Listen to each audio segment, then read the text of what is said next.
Well, David Des Roches is an associate professor at National Defense University and is joining us from Bethesda in the US state of Maryland. David Des Roches, good to have you with us this morning, our time, and the evening, your time. Thanks for being here. So how consequential is this announcement? It came as a bit of a surprise, didn't it?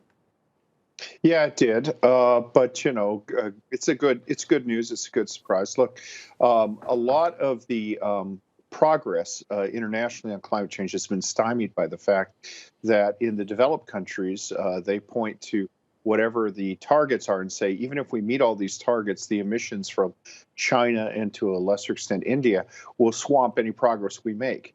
You have that, and then you have countries like China and India saying, well, wait a minute, you guys, the developed nations, of whom the United States is in the leading rank, have gotten rich off of, emitting carbon, and you have to do this.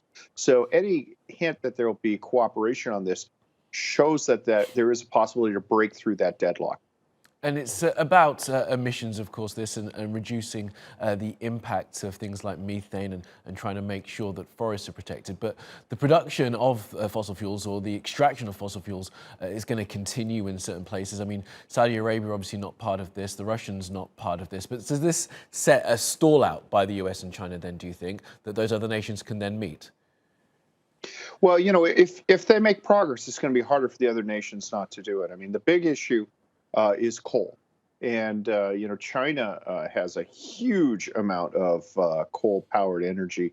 Any possible reduction in that would be a good thing. It looks that they can do that by substituting natural gas for it. The United States, coal is already on the way out just from economic factors. So there's a possibility there. And then there's other innovative things like looking at cement. China's the world's largest producer of cement. That emits a lot of gases. It looks like there might be a technological fix for that. But the bottom line is, yeah, when you have two huge countries like this that were effectively viewed as outside, not making meaningful contributions, the fact that they can do it sets a standard for other countries to join.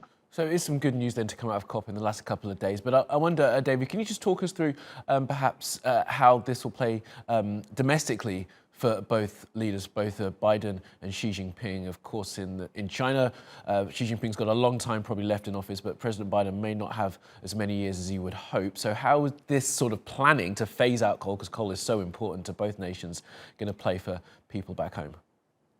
Well, that's a good question. So first off, Biden and Xi have their first summit, which will be a virtual summit because Xi has not left China since the Wuhan virus happened.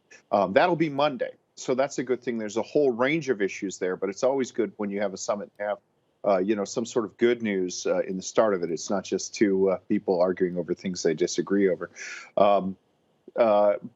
Chairman Xi, is by custom is supposed to be stepping down soon, but most observers of China say that he wants to extend his term in office to an unprecedented length and basically elevate him to the same level as Mao and Deng Xiaoping. So again, having cooperation with the United States, I think, is good for him domestically as well. And then finally, the senator who is seen as blocking most of Biden's initiatives in the United States, Joe Manchin of West Virginia, which is a strong coal-producing state. This is a possibility to take a little swipe at him, which I think will play well in Biden's own party. Okay, David Des Roches from National Defense University. Appreciate your analysis, sir. Thank you for being with us.